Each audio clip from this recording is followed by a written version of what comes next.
Hi Year 7, this is a video to help you with your Animal Farm extended learning. So you should have a pen and you should have your neat book open, ready to begin. Right, on a page in your neat book, please write the title, which is written on the board in front of you, Extended Learning Animal Farm. Remember, with these videos, you can, if I'm going too quickly, just hit the pause button and then start whenever you're ready. Okay, let's start. So the task is to write a PEA paragraph. You have a page in your neat book that explains what a PEA paragraph looks like, so don't forget that you have that to help you on this.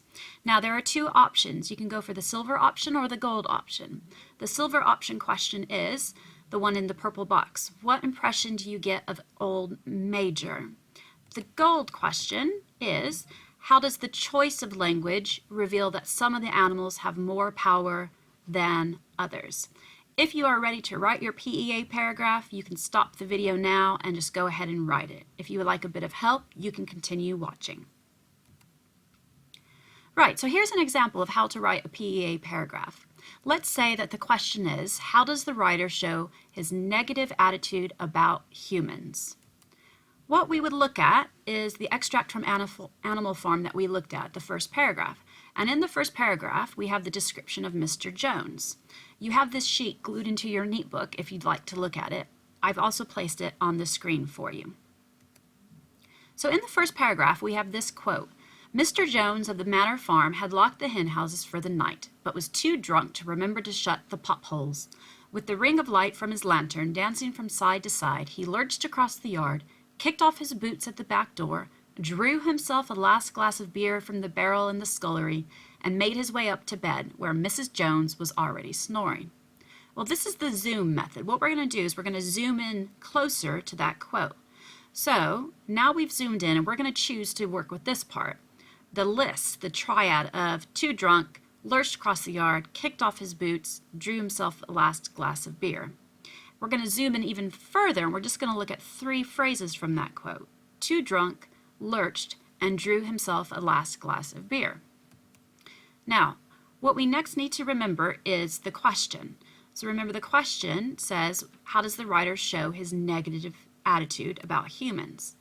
Well, if we look at our three examples that we've zoomed in on, too drunk is an adjective with an adverb describing drunk. Okay, so we have that adjective we could write about. We can write about the fact that the verb used, lurched, shows that Mr. Jones is walking all over the place and he's out of control.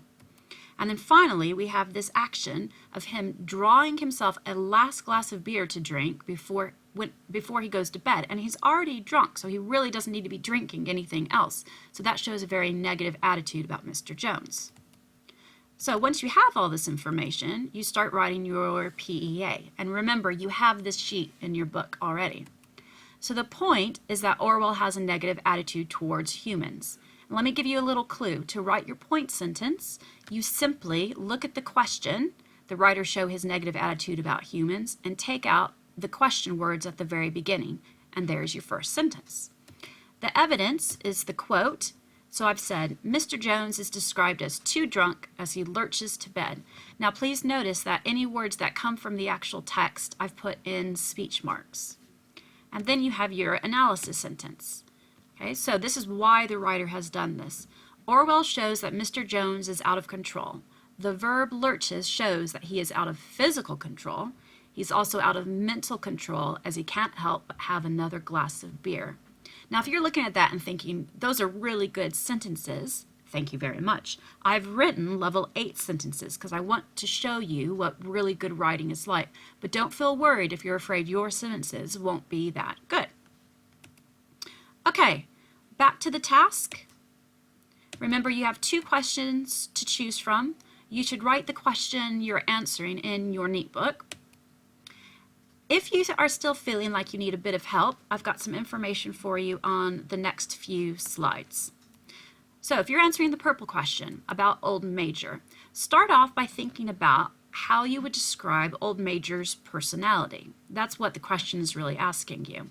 So on the back of your Animal Farm sheet, you have his speech, 3-paragraph speech. How does he come across in that speech? So look at the personality traits I've put on the screen. Is he happy? Is he arrogant? I would say he's arrogant. Is he demanding? Is he reliable? Well, choose whichever adjectives you think work. And then, once you choose an adjective, you find a quote to prove that he is reliable or shy. He's definitely not shy, or arrogant. Okay? If you need help on the red question, which is asking about the choice of language and how it reveals the power of the animals, you first need to decide which animal seems the most powerful. Then once you decide on that, you have to think to yourself, okay, well, why is that animal powerful and how do I know that? And you find a quote that proves the animal is powerful. And then once you do that, you zoom into the quote and look at the techniques that are used in the quote. Okay, I hope you found that really helpful. Best of luck, and I will see you in lesson. Bye.